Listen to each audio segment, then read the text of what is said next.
दोस्तों, मैं आज मेरा ब्लॉग में ये देखे होंगे कि ड्राइविंग करना है, ड्राइविंग कैसे करते हैं, ऑपरेटिंग कैसे करते हैं, मशीन के बारे में बताना है, सेफ्टी के बारे में बात करते हैं। आज थोड़ा सा डिफरेंट करते हैं और मैं चाहता हूँ कि आप लोग भी इस प्रोफेशन में कैसे आ सकते हैं, इसके बारे में थोड़ा सा आप लोगों को जानकारी देता हूँ। सबको इच्छा होता है कि ऑपरेटर बनते कैसे हैं, इतना बड़ा डंपर चलाते कैसे हैं और इस प्रोफेशन में आते कैसे हैं, ये ऑपरेटर बनते कैसे हैं, क्या करना पड़ेगा, क्या क्या करने से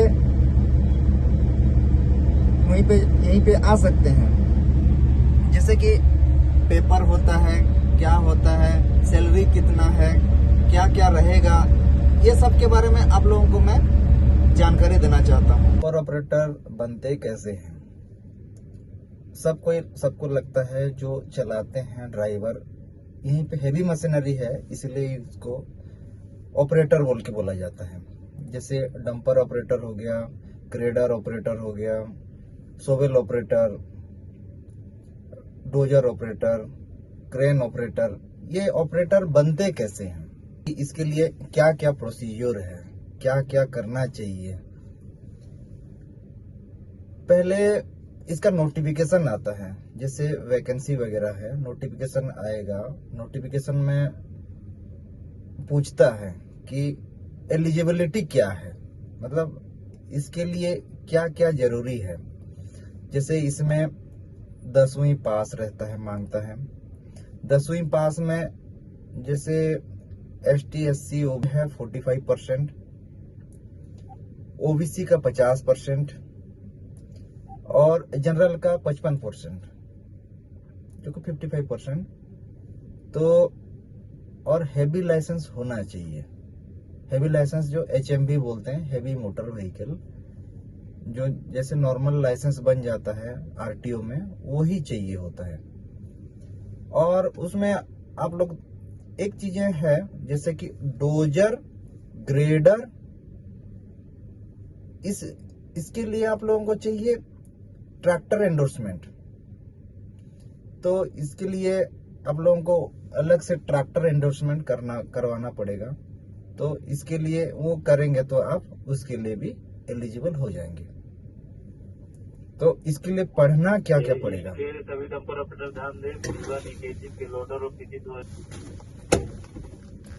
तो अब ये बताऊंगा, लास्ट में बताऊंगा कि सैलरी कितना मिलता है। सैलरी के बारे में भी डिस्कशन करेंगे, क्योंकि सबके मन में लगता है कि सैलरी कितना मिलता है, और काम करेंगे तो सैलरी जरूरी है और सैलरी के बारे में जानना भी जरूरी है।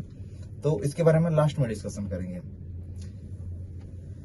तो इसका एग्जाम पैटर्न कैसा रहता है, एग्जाम पैटर्न जो सिलेबस कैसा रहता है, सिलेबस जैसे कि क्या क्या आएगा, क्वेश्चन में क्या क्या आएगा, और वो जरूरी है। जैसे आपको पता चलेगा तब जाके आप उसके बारे में पढ़ेंगे। जैसे उसमें मैथ आएगा, रीजनिंग, जीके जो फिर करंट अफेयर्स। जीके में आपको स्टैटिक जीके और करंट अफेयर्स दोनों आएंगे। फिर RTO के रिलेटेड आएंगे। RTO के रिलेटेड जैसे कि रोड साइन हो गया, मोटर व्हीकल एक्ट हो गया, मोटर व्हीकल एक्ट 1989, इसके बारे में आपको थोड़ा पढ़ना पड़ेगा। और है इसमें मैकेनिकल का, ये ऑटोमोबाइल का, जैसे ITI से रिलेटेड आएगा। इंजन कितने प्रकार का है, कौन कौन सा इंजन है, पेट्रोल इंजन, डीजल इंजन, तो उसमें क्या क्या डिफरेंसेस है। जैसे हाइड्रोलिक के बारे में पूछा जाएगा, हाइड्रोलिक प्रेशर क्या है, एयर प्रेशर, एयर ब्रेक क्या है, ये बारे में भी पूछता है। बहुत सारी चीजें हैं, ये सब के बारे में भी इसमें क्वेश्चन में आता है।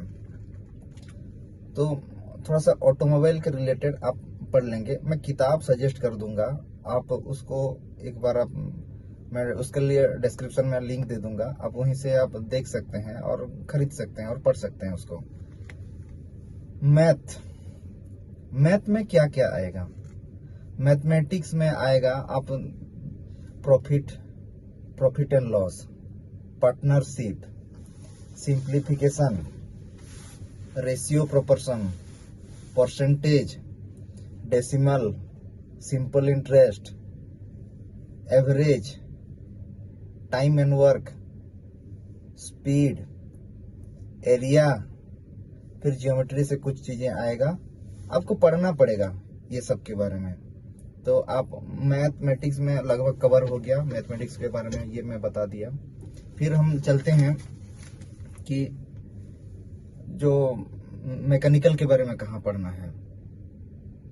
ये एक तो मैं किताब सजेस्ट कर दूंगा, जो किताब का नाम है मैकेनिकल मोटर व्हीकल्स। ये है एशियन पब्लिकेशन का है, और उसमें trade theory with assignment test solved करके एक है, किताब है। और इसमें hydraulics in automobile, air brake, इसके बारे में मैं बता रहा था। फिर साइंस का कुछ चीजें आता है, साइंस का 2-4 क्वेश्चन साइंस से आ जाएगा। फिर करंट अफेयर्स में आते हैं। करंट अफेयर्स में आएगा क्या, आप करंट अफेयर्स बहुत वास्ट चीज है, मतलब बहुत ज्यादा रहता है। तो इसके बारे में आप कहाँ से पढ़ेंगे? सबसे आसान और सबसे बढ़िया पढ़ने के लिए है साइट है, जो मैं साइट बता देता हूँ, क्लाउड अफेयर्स, जो अफेयर्स क्लाउड भी बोलते हैं। उसके साइट में आप चले जाइए, आपको डेली बेसिस पे आपको मिल जाएगा। डेली बेसिस जो है उसमें आपको world affairs, Indian affair, science and technology, फिर हो गया बुक एंड ऑथर्स, बहुत सारी चीजें आ जाएगा।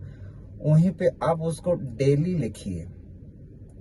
जैसे आज महीना का 1 तारीख हो गया, तो 1 तारीख में उसमें शाम तक वो अपडेट हो जाता है, तो शाम को लिखिए उसमें 1 तारीख को क्या क्या था, क्या क्या हुआ था, क्या हुआ क्या नहीं तो 2 तारीख को 1 तारीख का लिखिए, 1 तारीख वाला जो इवेंट हो गया सबको लिखिए थोड़ा थोड़ा। जैसे इंडियन अफेयर्स लिख के 2-4 पेज छोड़ दीजिए, वर्ल्ड अफेयर लिख के फिर 2-4 पेज छोड़ दीजिए, फिर साइंस एंड टेक्नोलॉजी करके फिर 2-4 पेज छोड़ दीजिए, और 1, 2, 3 करके 1 तारीख का, 2 तारीख का, ऐसे करके डेली जो इंडियन अफेयर्स है इंडियन अफेयर्स में लिखते जाइए। जो लिखा है बुक एंड ऑथर्स, उसको बुक एंड ऑथर्स में लिखते जाइए। जो साइंस एंड टेक्नोलॉजी उसमें लिखते जाइए।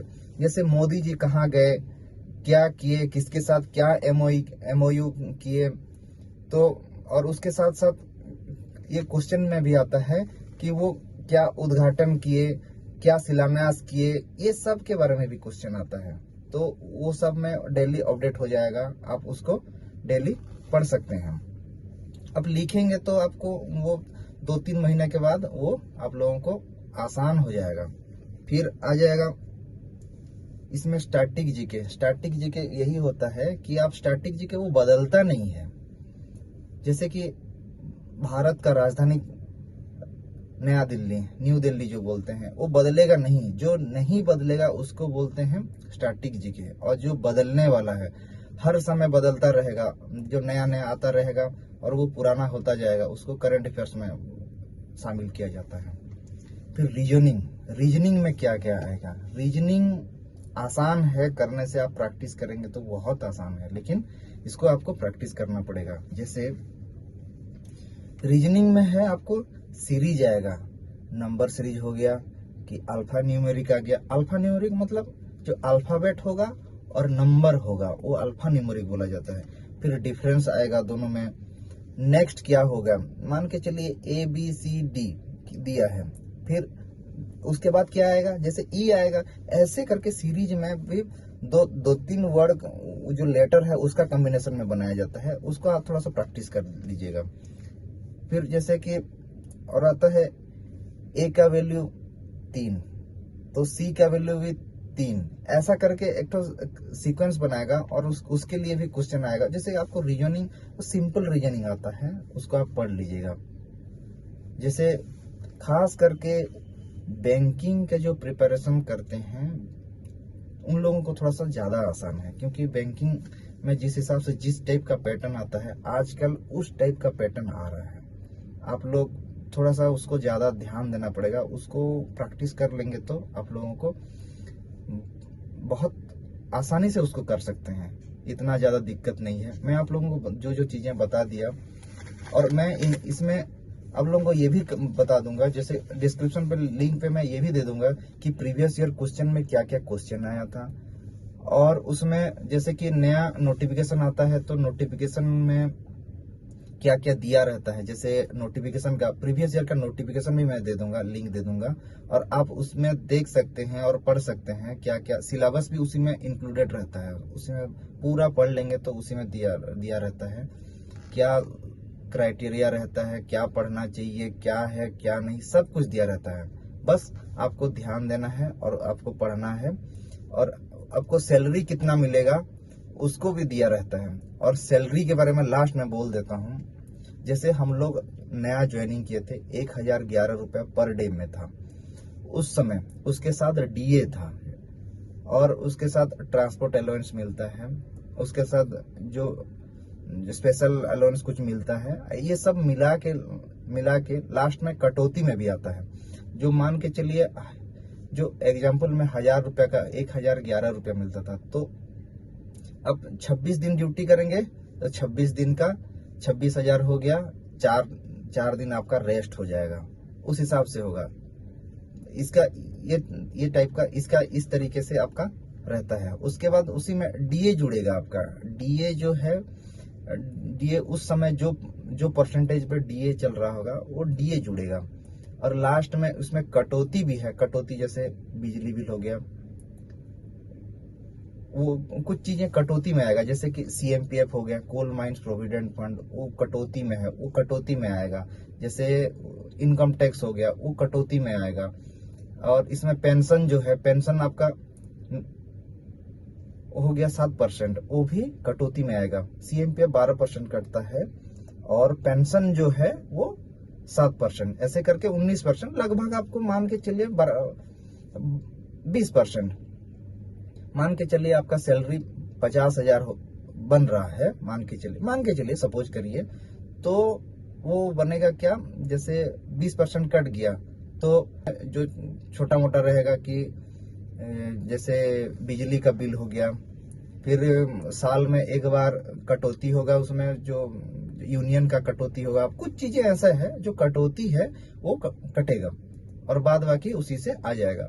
और जैसे आपका 6 महीने आपका प्रोबेशन पीरियड रहेगा, प्रोबेशन पीरियड रहेगा, खत्म होने के बाद फिर कुछ चीजें एक्स्ट्रा बेनिफिट कुछ जो रहेगा वो चालू होगा।